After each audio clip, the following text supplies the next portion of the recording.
Quisiera que puedan tomar sus sagradas escrituras en sus manos y nos ubiquemos en el libro de Mateo, en el Evangelio de Mateo capítulo 5.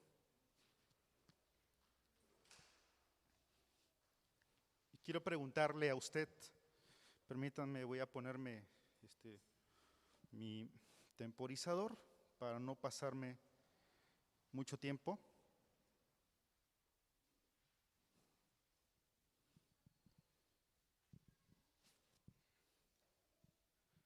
Le pregunto a usted, hermano, ¿cuál ha sido el mayor logro de su vida?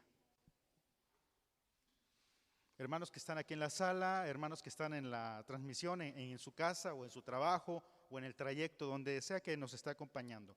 ¿Cuál ha sido el mayor logro de su vida? Quiero que usted reflexione hacia usted mismo. ¿Cuál ha sido ese mayor logro en su existencia? ¿Fue terminar una carrera profesional? ¿Fue quizás obtener el trabajo de sus sueños?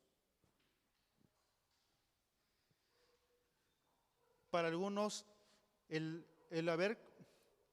que su esposo o esposa le haya dicho que sí, ese puede ser el mayor logro, ¿no? Tener por lo menos una familia estable, una esposa fiel, ¿no? Una esposa, un esposo que provee. Para muchos puede ser el mayor logro de nuestra existencia. Haber conseguido la posibilidad de escalar dentro del trabajo, dentro de la empresa, la organización donde usted labora, ir escalando, ir obteniendo alguna jefatura, alguna subsecretaría, un aumento de salario. Mi pregunta es, ¿posiblemente puede ser su mayor logro, hermano? Una venta de algún producto que usted fabrica y lo pudo posicionar y se vendió una buena cantidad que le ayudó a solventar alguna necesidad en su momento, también, hermanos, puede ser, ¿sí? Aquellos que son maestros, aquellos que son médicos, enfermeros o o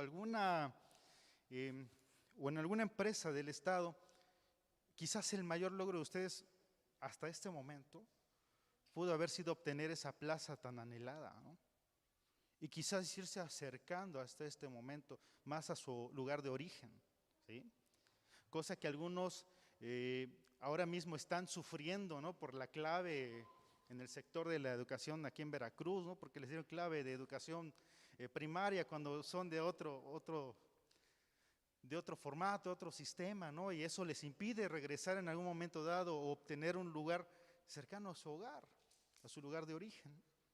Pero quizás usted sí lo obtuvo. Quizás le tocó trabajar en una ciudad y no en, como se dice coloquialmente, en la punta del cerro, ¿sí? Que es a lo que los médicos ahora se están enfrentando cuando sale la oferta, la convocatoria, ¿no? Lugares donde muy posiblemente sea el único que atendería todo y con sus propias manos, ¿no? Sin más recursos que sus manos, ¿no? Pero para algunos de nosotros puede ser un logro, puede ser la realización del éxito de nuestra vida. Aquello que usted ha logrado le ha traído estabilidad económica, le ha traído estabilidad emocional en su ser, estabilidad social. Aquello que usted ha descubierto a lo largo de su tiempo en la iglesia o en la fe, ¿le ha traído estabilidad espiritual también? Posiblemente, hermanos. Muchos de nosotros buscamos o estamos en búsqueda de esa estabilidad espiritual. Y eso nos trae aquí. Dice,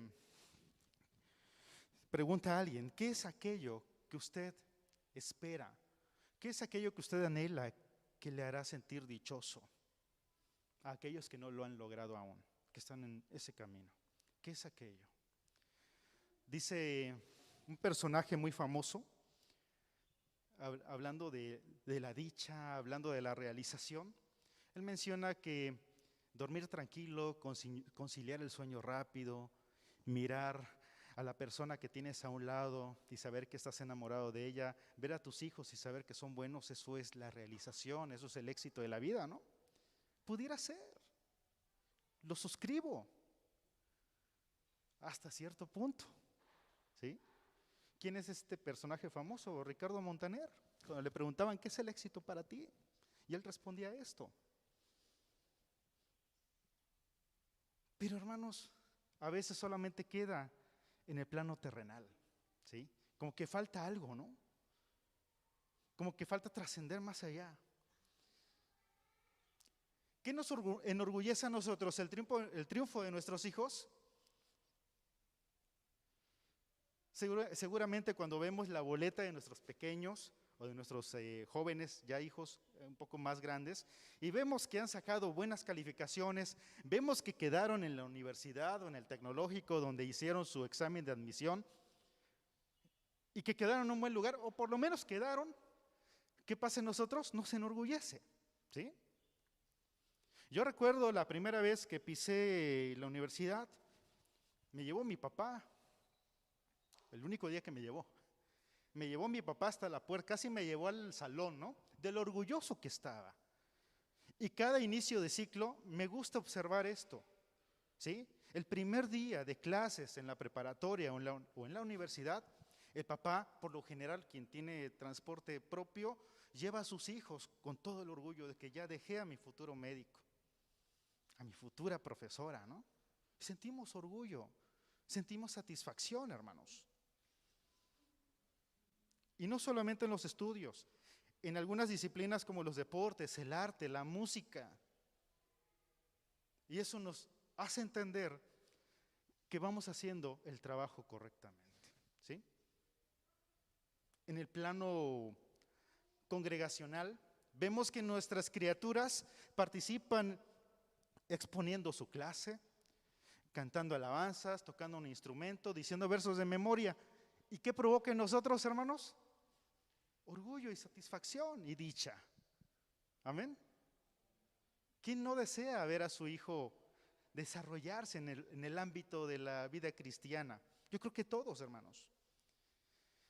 Sentimos rico porque sabemos que estamos sembrando de alguna manera la semilla del Evangelio en la vida de esta criatura. Todos estos logros, hermanos, están muy bien. Todo esto es lo que a nosotros nos mueve desde el inicio de nuestro día. Lo que nos hace despertarnos temprano no son las ganas de querer ir a solearme, pasear por la ciudad, o querer ir a batallar con esos estudiantes difíciles, ¿no? O a batallar con todo lo que usted se enfrenta en su trabajo, ¿sí? Por eso se llama trabajo, ¿sí? Pero hermanos, si usted ha logrado la dicha y el éxito, gracias a Dios. Gracias a Dios. Si usted logró ya jubilarse después de muchos años de trabajo, gracias a Dios. Bendito sea Dios, porque muchos ya no lo vamos a poder hacer. Llegaremos hasta el final de nuestros días buscando cómo subsistir, por lo menos para nuestras medicinas. Hay algo ahora llamada Afores, pero me decía un experto en esas partes, dice, es un dinero que jamás vas a ver, realmente. Entonces, hermanos, si usted ha logrado todo lo anterior, gracias a Dios, porque Dios se lo ha otorgado, ¿sí? El problema, ¿dónde comenzaría, hermanos? Si el Señor nos ha bendecido, si el Señor nos ha dado, nos ha dotado de grandes bendiciones, pudiéramos decir, es que aquí no hay ningún problema. Hasta aquí no hay ningún problema, hermanos.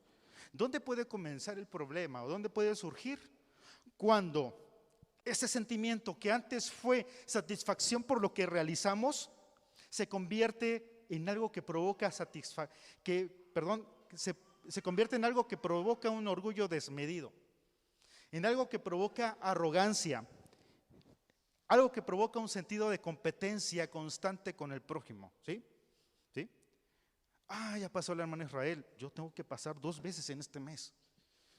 Ya pasó la hermana Alejandra a dirigir y nos puso textos que nos animan. Yo voy a poner otros textos, ¿no? ¿Eso sería correcto, hermanos? La competencia, el sentido de competencia, es lo que puede provocar cuando se desvirtúa, cuando no entendemos de dónde surge todo y hacia dónde vamos. Esta actitud entonces, hermanos, nos comienza a alejar de la comunión con los hermanos, de la comunión con nuestros compañeros de trabajo, con nuestra familia, con nuestros vecinos. Y ahora ya no solamente estudio para desarrollarme y obtener o tratar de tener una mejor calidad de vida para mí, para mi familia. Ya no solamente me preparo mi predicación para hacerles reflexionar, ya no solamente preparo mi programa o el canto que voy a entonar para alabar y honrar a Dios, sino para impresionarlos a ustedes. ¿Eso sería correcto, hermanos? ¿Ven como algo que es correcto, algo que es bueno, el esforzarse, el prepararse, de manera desvirtuada se convierte en algo que no es correcto?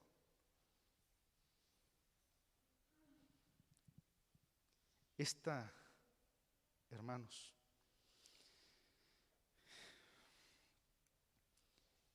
esta actitud después de un tiempo, esta actitud que ahora ya no solamente quiere que honremos a Dios, hermano, qué bonita alabanza entonó. Gracias, gracias, hermanos. ¿Cuál debería ser nuestra actitud? Gracias a Dios, hermano. Gracias a Dios que el Señor le bendijo con esta alabanza. Siempre poniendo a Dios en primer lugar. Cuando no hacemos esto, cuando el sentido se desvirtúa, entonces, hermanos, comenzamos a sentir que no es necesario ensayar, que no es necesario prepararme para dar una reflexión o una prédica, pues como tengo el don, o como ya tengo mucha experiencia, o porque quizás ya tengo en la computadora muchas predicaciones para cualquier momento.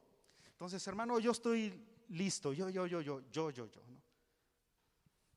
Al fin que ya tengo algo, mi experiencia basta, me permite, si surge algo, yo predico, hermano, aunque no sea lo correcto. ¿Sí, hermanos? Esto pasa, hermanos, cuando dejamos y permitimos que este sentimiento, ¿sí?, cuando permitimos que el orgullo florezca en nuestra vida. Esta actitud, hermanos, no solamente afecta nuestra vida familiar, nuestra vida personal, no, ya empieza a afectar la vida cotidiana, ¿sí?, nuestra vida del día a día. Al rato, entonces dejaré de creer que necesito de Dios. No estoy diciendo que dejaremos de creer en Dios. Estoy diciendo que comenzamos a suponer, muchas veces inconscientemente, dejamos de creer que dependemos de Dios y que de todo emana de Dios. Entonces, hermanos, comienzo a dejar de orar. Voy a hacer un proyecto, voy a dar este paso o esta decisión y ya comienzo a tomarla yo solo. Ya no le pido dirección a Dios. Y eso me lleva a dejar de agradecer a Dios. Pues lo que conseguí no me lo dio Dios, entonces dejo de cantar alabanzas. Dejo de cantar alabanzas de gratitud. Y como si Dios ya no me dejó nada, no me dio nada porque fue por mis fuerzas, entonces tampoco reflexiono. Ya no siento que debo mejorar en mi vida. Entonces ya dejo de estudiar la palabra de Dios. Y esto en un momento dado me va a provocar que deje de congregarme. Ya no necesito de entonar cantos con los hermanos. Me quedo en la casa. O peor aún, ni siquiera sigo la transmisión o ninguna transmisión. ¿Sí?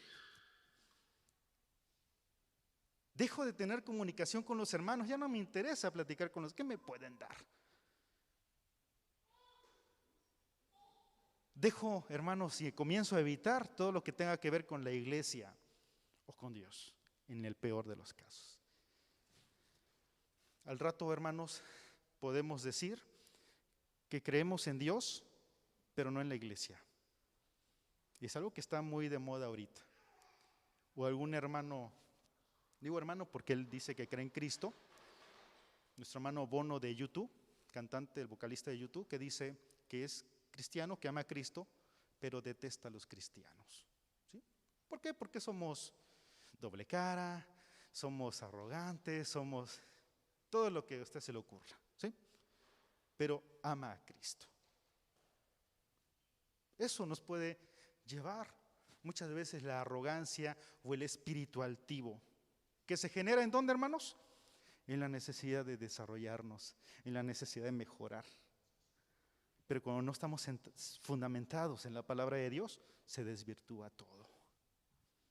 Jeremías 17:9 dice de esta manera: el corazón humano es lo más engañoso que hay y extremadamente perverso.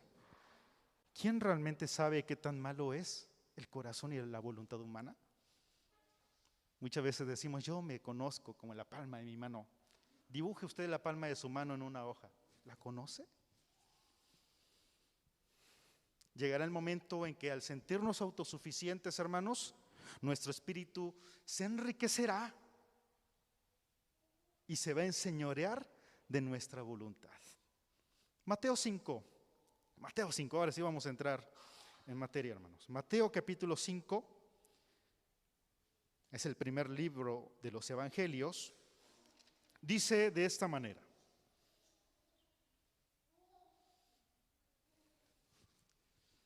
cierto día, nuestro Señor sube a un monte en la parte frontal de Galilea. Aquí dice un monte, pero es como un cerro. Usted puede entrar a internet, casi todas las imágenes tienen derechos de autor, por eso no las traje porque tienen marcas de agua. Pero es una ladera, hermanos, un cerro grande, y sobre una ladera, alrededor de las piedras, quiero imaginar, el Señor se sentó y comenzó a predicarle a la multitud que estaba con él. Ese es el inicio, hermanos, del llamado Sermón del Monte, ¿sí? Y dice: cierto día, al ver que las multitudes se reunían, Jesús subió a la ladera de la montaña y se sentó. Sus discípulos se juntaron alrededor y él comenzó a enseñarles. Y dijo: bienaventurados los pobres en espíritu, porque de ellos es el reino de los cielos. Bienaventurados los pobres en espíritu, porque de ellos es el reino de los cielos. Reina Valera 60. En Nueva Traducción Viviente dice de esta manera: Dios bendice a los que son pobres en espíritu y se dan cuenta de la necesidad que tienen de Él, porque el reino del cielo les pertenece. La versión Dios habla hoy dice esto: dichosos los que tienen espíritu de pobres, porque de ellos es el reino de los cielos. La Nueva Versión Internacional, con esto concluyo, dice de esta manera: dichosos los pobres en espíritu, porque el reino de los cielos les pertenece. Bueno, un bonus. Lenguaje actual dice: Dios bendice a los que confían totalmente en Él, pues ellos forman parte de su reino. Cuando dice bienaventurado es lo mismo que Dios bendice, bendecido o bendito. ¿Sí, hermanos? ¿Sí? Bienaventuranza es que Dios bendice, o dichoso. ¿Qué es ser dichoso? Es sentirse plenamente satisfecho por gozar de todo lo que se desea o por disfrutar de algo bueno. Entonces, ¿cómo entonces yo puedo disfrutar y gozar si soy pobre en espíritu? ¿Por la promesa de que el reino me pertenece? En un inicio puede sonar medio contradictorio, ¿no, hermanos?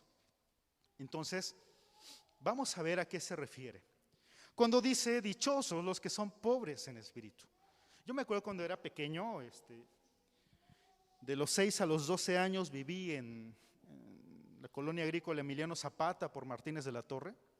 Ahí viví gran parte de mi infancia y nos congregábamos en una misión, y pues en esa misión había mucha escasez, mucha necesidad.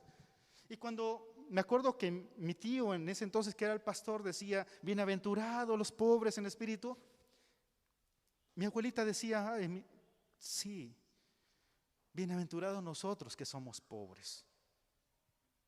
Y este sentimiento se regaba entre todos los demás. ¿Realmente se refiere a los que somos pobres económicamente o materialmente? ¿A eso se refiere el texto? No, hermanos, no. Que bien, eso traía bendición y esperanza a la misión, a los hermanos que estábamos ahí. Pues no había nadie que nos lo explicara, ¿sí? Quien no lo leía era como nosotros. Entonces, a como entendíamos la palabra, era como también la apropiábamos y la hacíamos nuestra. Y eso también trajo mucha esperanza. Y muchos de nuestros hermanos ya durmieron en la esperanza del Señor, creyendo que pues somos bendecidos también en la necesidad, ¿no? Pero bien, esta bienaventuranza o esta bendición no se refiere a los pobres o a aquellas personas que están en necesidad. Nuestro Señor agrega: bienaventurados los pobres en espíritu. Otra versión puede decir los pobres de espíritu. No se refiere, ya les decía, a la necesidad. Tampoco se refiere a las personas que su autoestima está por los suelos. Aquellas personas que están tristes. Aquellas personas que no les gusta hablar porque les da pena, que son tímidos, como yo, ¿no? Aquellas personas que son introvertidos, aquellas personas que son rechazadas o aquellas personas que están sufriendo. No se refiere a ellos. Bienaventurados los pobres en espíritu. Se refiere, hermanos, a los que son plenamente conscientes de que necesitan de Dios. Se refiere, hermanos, a las personas que reconocen que no pueden caminar solos. Si van a tomar una decisión, necesitan la guía de Dios. Muchas veces recurren a la opinión de un hermano, a la opinión de la esposa o del esposo, del pastor, porque también se acercan a hermanos para preguntar qué pueden hacer en cierta decisión, o a alguien de su completa confianza que ellos consideran maduros, ¿sí? De esa manera estamos poniendo o permitiendo que Dios pueda obrar en nuestras decisiones. El pobre de espíritu, hermano, es aquella persona que, sabiendo que tiene la capacidad de hacer una cosa o la otra, se pone en manos de Dios para poder realizarlas, porque reconoce que solamente a través de Dios podrá encontrar bendición. ¿Por qué es tan importante esto, hermanos? ¿Por qué es tan importante poner a Dios en primer lugar, aunque estemos seguros que nos va a ir bien? ¿Por qué es importante? Porque si nos va mal, es muy fácil reconocer que cometimos un error, ¿cierto o no, hermanos?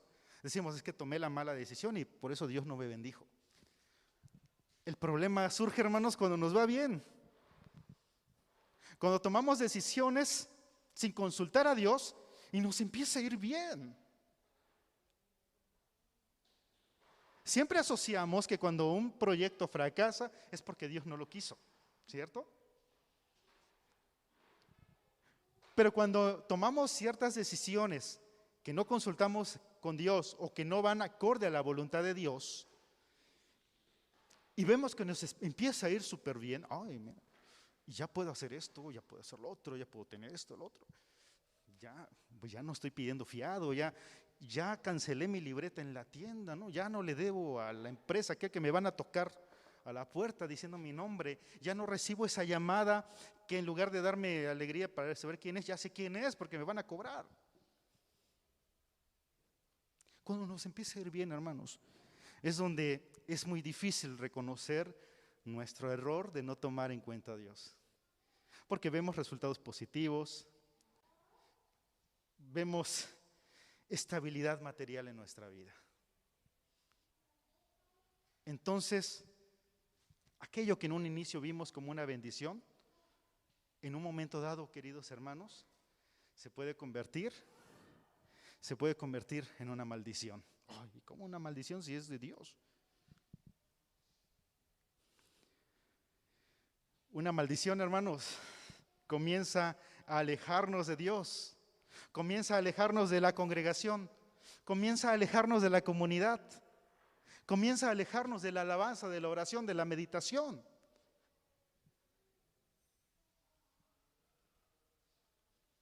Y nos comienza a esclavizar totalmente. Ahora, esa bendición, ¿qué puede ser esa bendición, hermanos? Trabajo soñado. ¿Sí o no, hermanos?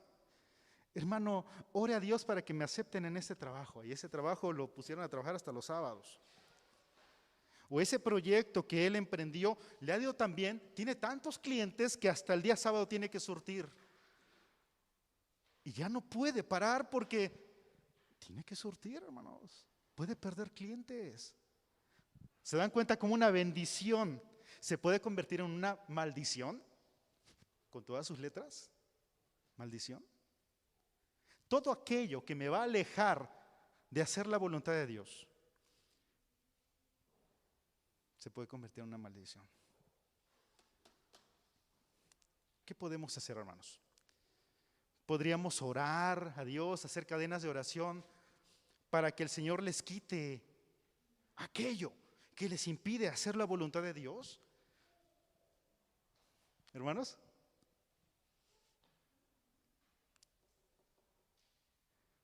¿sí me van siguiendo en esta reflexión? Lo que podríamos hacer entonces sería orar para que el Señor les quite aquello que les impide depender de Él. ¿Qué puede ser aquello? ¿El trabajo? ¿Se dan cuenta de lo trascendente? Ay, hermanos, pero ¿cómo voy a orar para que el Señor le quite el trabajo al hermano Israel si de eso se sostiene? ¿Sí se dan cuenta, hermanos? Cómo a veces ya es contradictorio hasta para nuestra propia mente. ¿Cómo orar a Dios para que pues, ya no sea yo esclava o esclavo de mis tareas los días sábados? ¿O de mis compromisos sociales? Porque ya me comprometí y mi imagen está en tela de juicio. Y ya no vengo un mes, ya no vengo un trimestre, ya no vengo en un año. ¿Se da cuenta, hermano, de lo difícil de esto?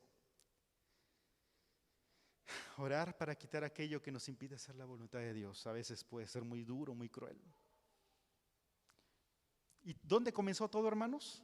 En el anhelo válido, en el anhelo de desarrollarnos, de ser mejores.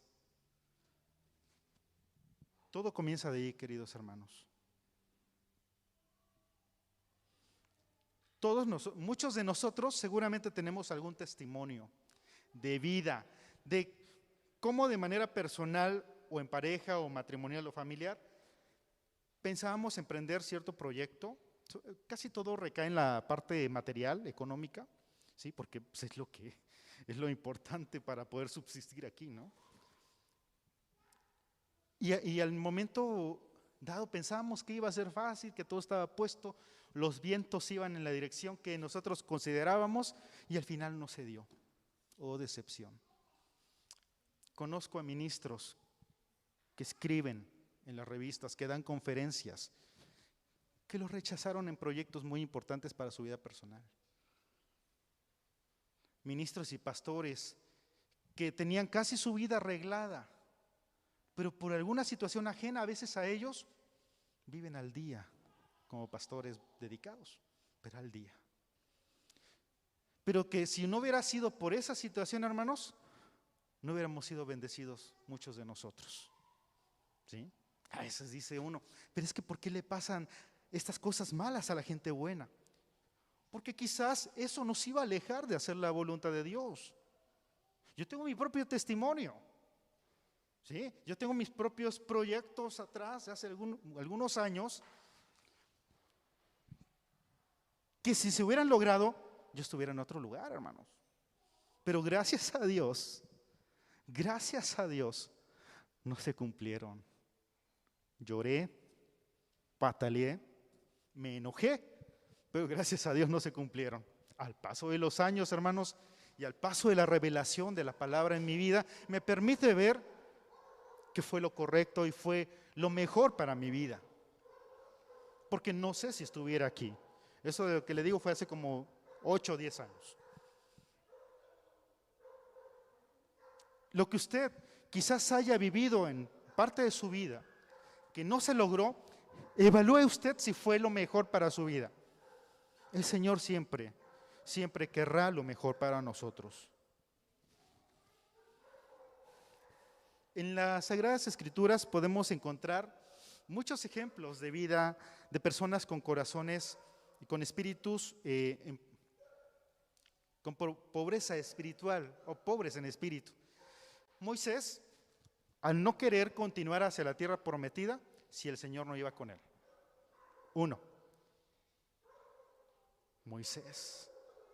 Y lo podemos encontrar en Éxodo 33:15 como referencia. No lo voy a leer por causa del tiempo, pero en Éxodo 33:15 está cuando Moisés dice, yo no voy si tú no vas, si no va la compañía del Señor. Él pudo haberse ido solo, pero no fue, porque se sabía necesitado y dependiente del Señor. Pedro en Lucas 5:8 se reconoce pecador y se postra ante la presencia del Señor, porque se vio pecador.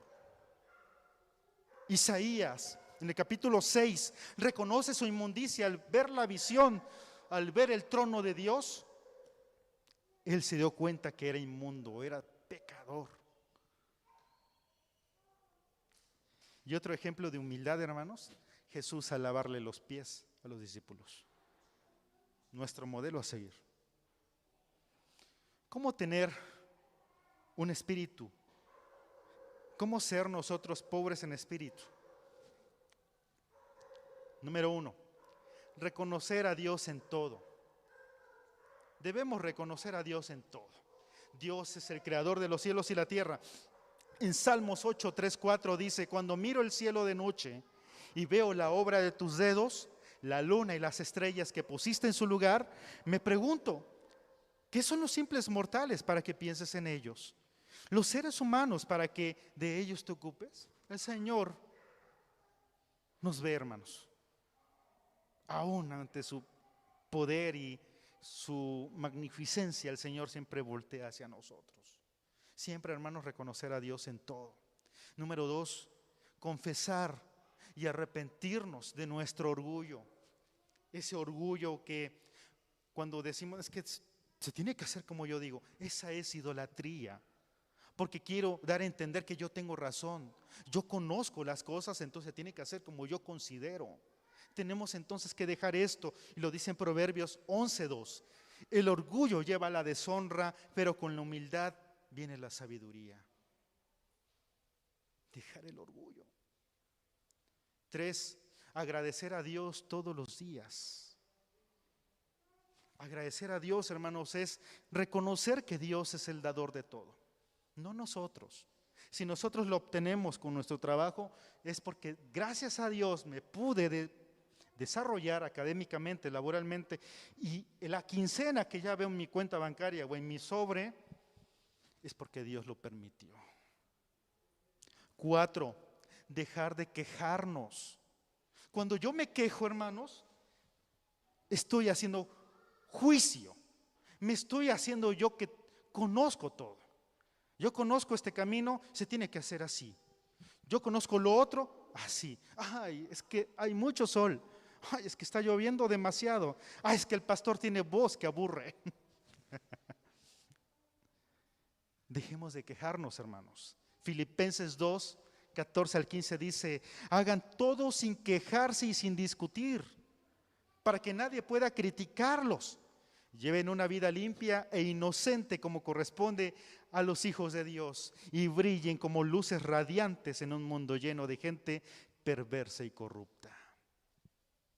Número 5, dejar de emitir juicios en contra de nuestro prójimo, porque entonces asumimos un lugar de un semidios.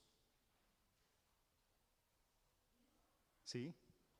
Mateo 7:1 dice, no juzguen a los demás para que no sean juzgados. Número 6, dejar de jactarnos. ¿Qué es la jactancia? Es arrogancia. Yo lo puedo todo. Yo soy, yo y yo después. 2 de Corintios 10 dice de esta manera, verso 17 al 18, como dicen las Escrituras, si alguien quiere jactarse, que se jacte solamente del Señor.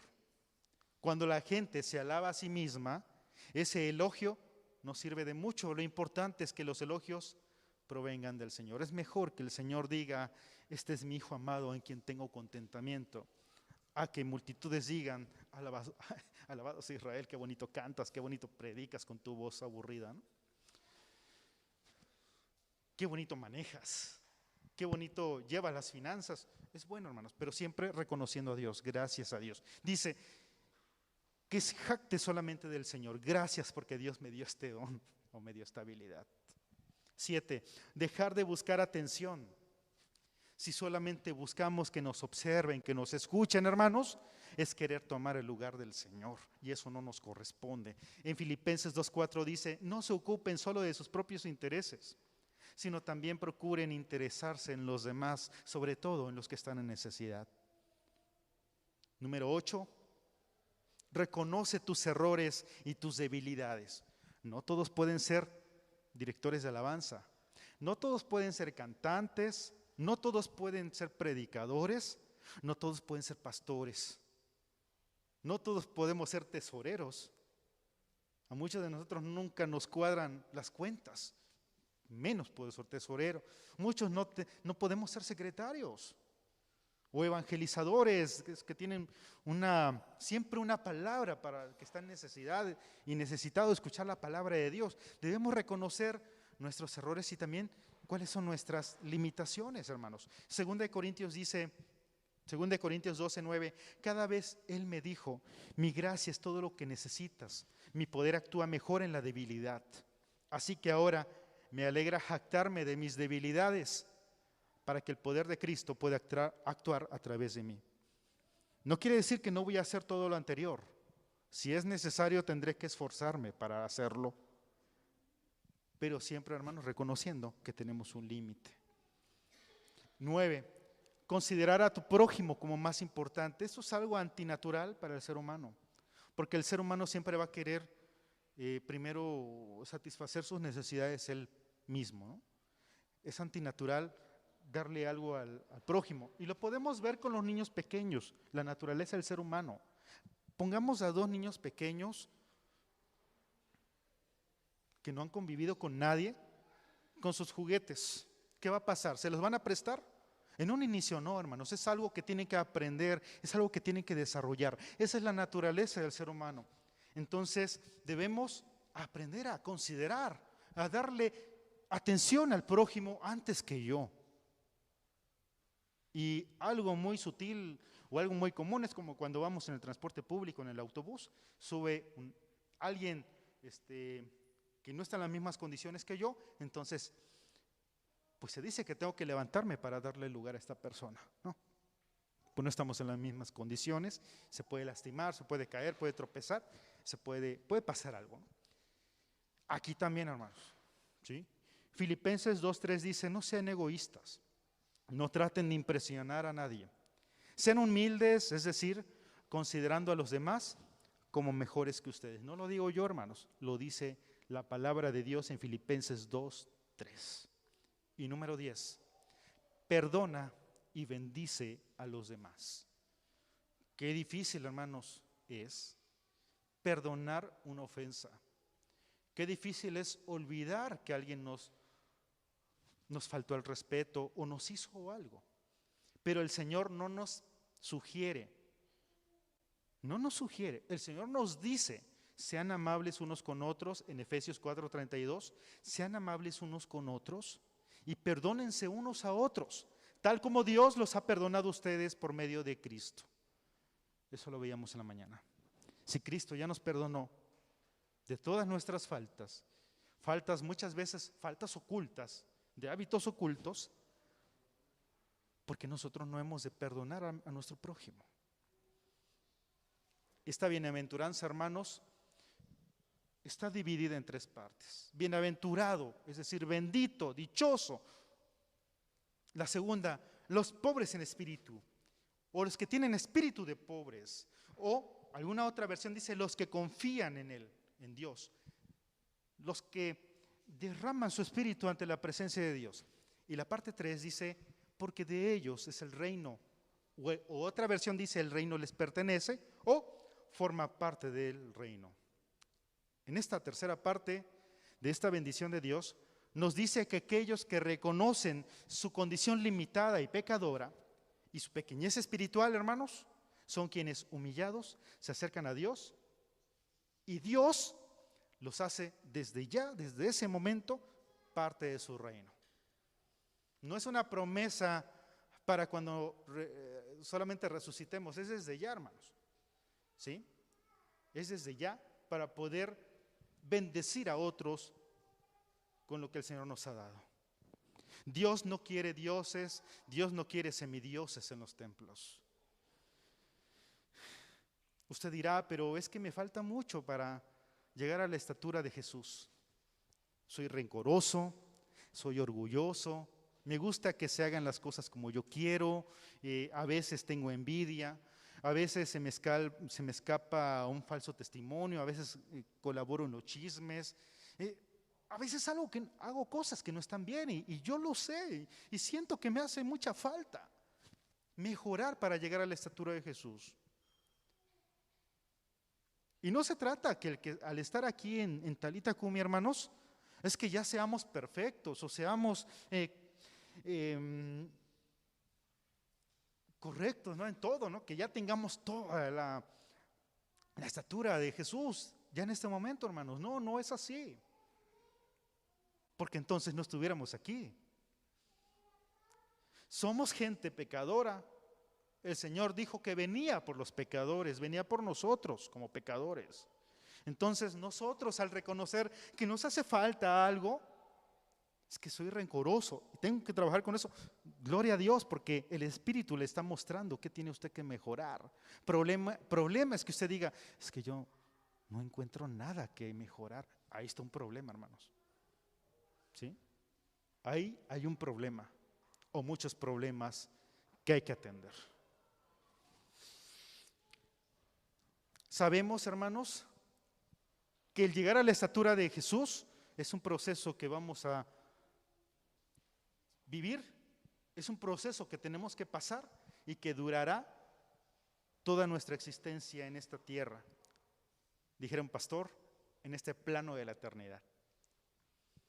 Hasta el último día de nuestro aliento, hermanos, estaremos siempre luchando por llegar a ser a la estatura de Jesús. Pero siempre, hermanos, aún con todas nuestras carencias, aún con todas nuestras obvias limitaciones, hermanos, siempre tratando de mejorar, tratando de corregir para parecernos cada día más a Jesús y que a través de nosotros, nuestro Señor Jesús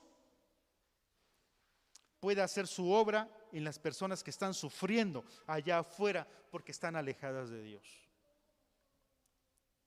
¿Cómo serán alcanzadas aquellas personas? A través de nosotros, hermanos. Con nuestro espíritu menguando para que el Señor pueda surgir. Hagamos una autoevaluación, hermanos, en nuestra vida, en nuestras actitudes y en nuestra condición. Y le pido, hermanos, que nos esforcemos para que nuestro espíritu, ese espíritu altivo que a veces nos gobierna, hermanos, ese orgullo que a veces sobresale,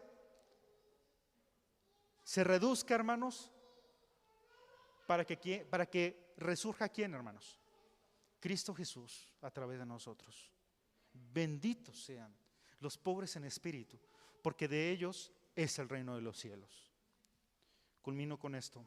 Isaías capítulo 61, verso 1, dice de esta manera: el Espíritu de Jehová, el Señor, está sobre mí, porque me ungió Jehová. Me ha enviado a predicar buenas nuevas. ¿A quiénes, hermanos? A los abatidos, a vendar a los quebrantados de corazón, a publicar libertad a los cautivos y a los presos aperturas de la cárcel. Hermanos, bienaventurados los pobres en espíritu, porque de ellos es el reino de los cielos. Que Dios nos bendiga.